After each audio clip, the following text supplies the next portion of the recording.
Hi there, Carolyn Rustin here, professional life coach. Thank you so much for joining me. For those of you who are new, welcome aboard. For those of you who are returning, welcome back. Hope you're having a fabulous day. And today, wanting to talk to you about just how are you going to get past guilt to get to joy? What's stopping you? I find so many of the women I work with, this is something that they deal with all the time. I know I have dealt with this in the past and still do at times struggle with this. Hi Mary, thanks for joining us. So how do you actually do that? How do you deal with this guilt? And to start off with, it's about recognizing that guilt, because it's important to recognize and to understand what you're feeling. Hi Heidi and Rachel. And this is very common, especially for women over 40, feeling feelings of guilt when they want to prioritize themselves is so common. Because when you look at it historically, we haven't prioritized ourselves. We've put ourselves down near the bottom. Hi, Jan. And, we've looked after other people, whether it's our children, if we've had a family, our spouse, parents, siblings, friends, whomever, the list is endless, pets. We've always looked after other people before ourselves.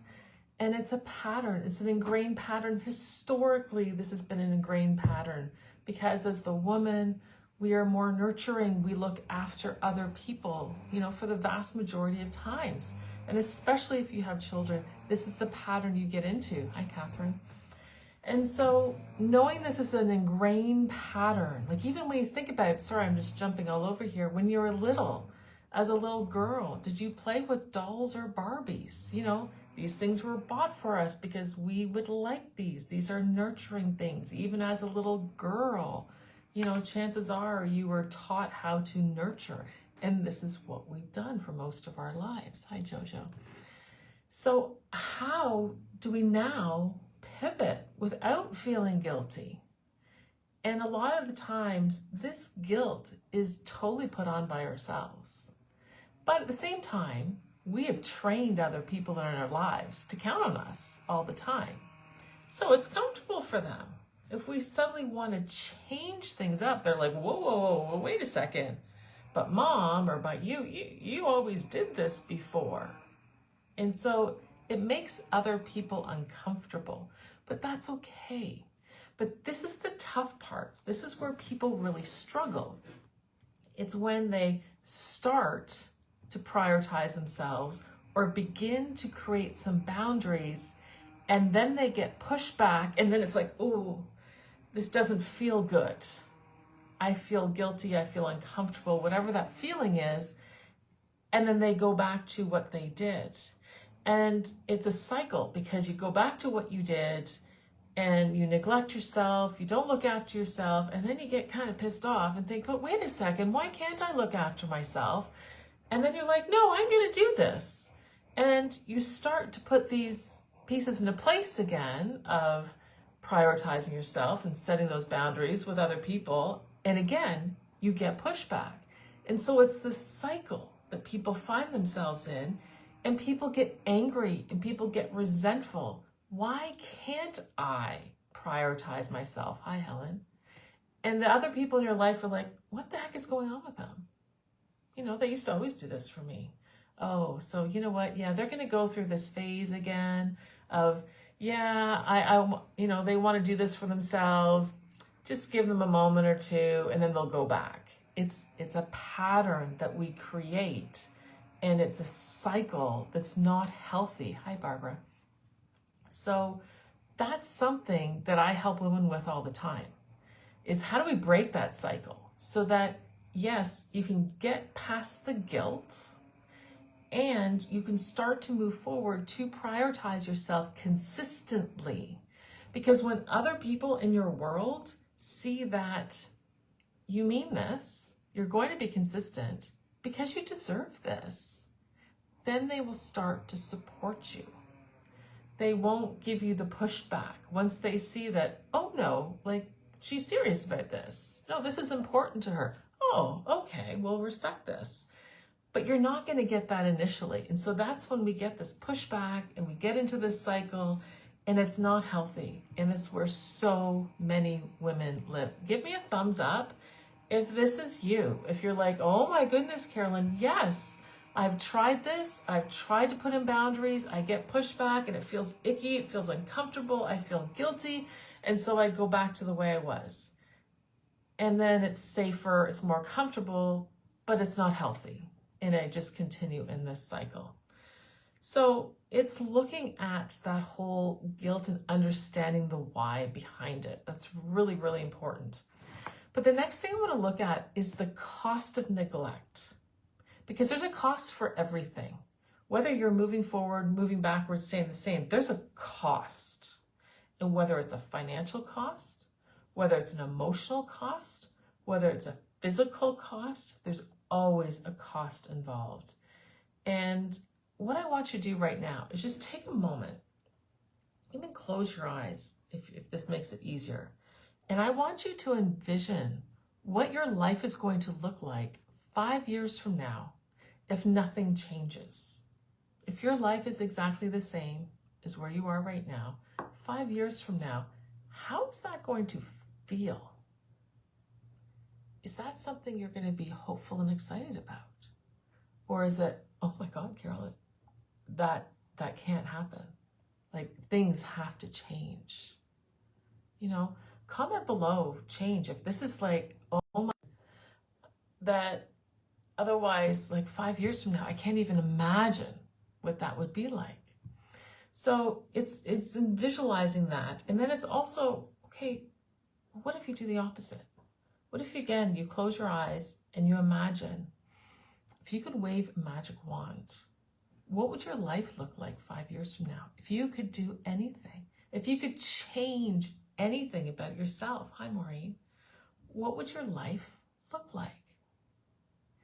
And you see, this is where we get stuck.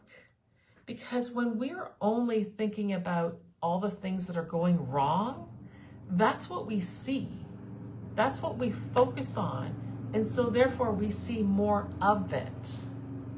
It's all about shifting perspective. So here's a story for you. Just imagine this. You know, a man's walking along the street and he comes across a bricklayer.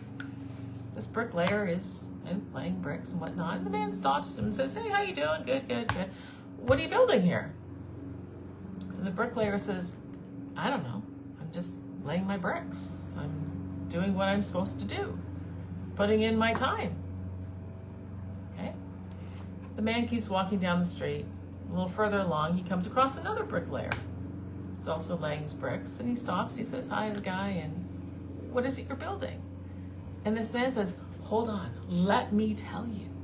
I am going to build this massive cathedral, and it's going to have all these things, and he starts describing what this is going to look like.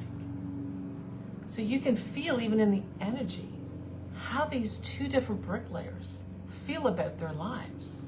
One, he's just putting in the time. He's just doing what needs to be done every day. He's looking after the kids. He's doing the laundry. He's doing the grocery shopping. He's going to work. He's coming home. He's going to sleep. He's all of these things that often so many of us get stuck in this spiral of it's the same thing over and over and over and over again, and you're just getting by. There's no dreaming. There's no excitement. Whereas the other guy, who's doing the exact same thing, but his outlook is so different because he's dreaming. He's imagining what he would like to do. He's just visualizing, even if he never gets to it, he starts and he's moving forward. Because if we aren't moving, we're stuck. And nobody's going to feel joy if you're stuck where you are. So thinking about, okay, well, what could you do? What do you want to do? What excites you? And for so many women, the answer is, I have no idea. Because I've never taken the time to actually stop and think about it. So the cost of neglect. Do you want to be that bricklayer who's just laying bricks because that's what he's supposed to be doing? Or do you want to be the dreamer? Do you want to get excited? Do you want to be, moving forward and growing? And so that's all about the power of change and how are you going to change and moving forward. And, you know, for some people, change is scary. That's where the growth is. And that's where we can get motivated and move. And all change is good. Change is there. Change is there for you. Even if it's bad change, it's there to teach you something. It's there to show you something. But it's to help you move. So I've got a few strategies here for you. First of all, I need you to think of setting really small goals. Really small goals. So if it's thinking about boundaries, if it's thinking about self-care, it's all about prioritizing yourself and how you're going to do that, but setting really, really small goals. I'm always a big proponent of put things in your calendar, because if you've never prioritized yourself and you're just starting to now, it'll get pushed to the end of your list of things to do. Because you'll be busy doing this and that, and this has to be done, and that has to be done. I got to go grocery shopping because we need food for dinner. Oh, I got to clean up afterwards. Oh, I got to do some laundry. I have no clothes to do. And I'm sure this sounds familiar to many of you. And so what you wanted to do for you gets shoved down to the bottom. So you need to make time in your calendar. You need to actually book time and protect it. That is my half an hour, hour time, whatever it is, to do whatever it is that's going to excite you, move you forward, relax you. Just give yourself time for yourself. The second one is boundaries. You know, starting to learn how to say no to things. If you are that, that yes person, hi Judy, you're saying yes to everything and everyone. What I often say is choose one thing, and you don't even have to say a dead-on no, because some people feel so uncomfortable doing that. You know, if you have somebody come to you and say, hey, can you do X, Y, and Z? How about saying, instead of saying yes, saying, I can't right now. I'd love to help you this evening, or I'd be more than happy to help you with that tomorrow. So it doesn't have to be an absolute no. It's kind of a way to tiptoe into feeling a little more comfortable with that, but just putting them off to a later time because you can't in that moment. Because typically, probably what you would do is drop everything you're doing, even especially if it's just something for you. Oh yeah, sure, I can leave this and I can come and help you do whatever it is. So those beginning stages of saying no, little things, not big things, little things. Mindfulness practices, focusing on self-reflection and your own needs. Maybe it's picking up a journal and writing things down. Maybe it's taking time just to meditate, just some quiet time for you. Maybe it's going out for a walk and just being quiet in the moment, in nature, and just letting things settle. The next one is looking at just your community and support. So who do you have around that can help you? Obviously this group, great place to come. Do you have support through friends or family? Maybe they're the ones that are demanding all your time. But looking to talk to other people who are going through similar things is often really helpful. And obviously the last one is professional guidance. I help women do this all the time. This is probably one of the biggest things women come to me struggling with, is prioritizing themselves. And it comes through in different ways. It might look different for different people. It might look that they're just so overwhelmed that they experience a lot of anxiety. Maybe they feel really depressed. Maybe they're incredibly unmotivated. Maybe, they just feel so flat and they don't know what to do anymore. Maybe they're pulling at their hair because they're like, I don't have enough hours in the day, Carolyn. How can I even begin to think about myself?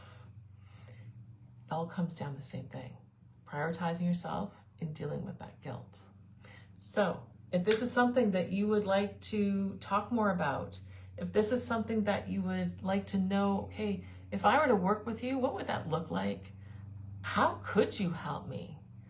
Drop a me below. We can hop on a quick free call easily and have that conversation to see if this is a good fit for you or not. But meanwhile, some strategies, some things. For those of you who hopped on partway through the call, please feel free to go back. I do post these in the group. You can go back and watch from the beginning because I did talk a lot about the guilt and why you feel the guilt and how we can get rid of that guilt. That's important. We talked about the cost of neglect. When you don't look after yourself, there is a cost. There's absolutely a cost.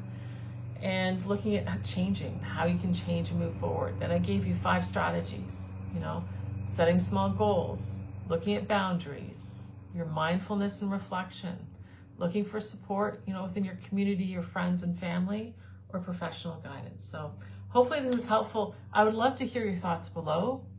Drop a little comment, tell me what you took away from this. But anyway, if you're needing any support, some help, you know where to find me.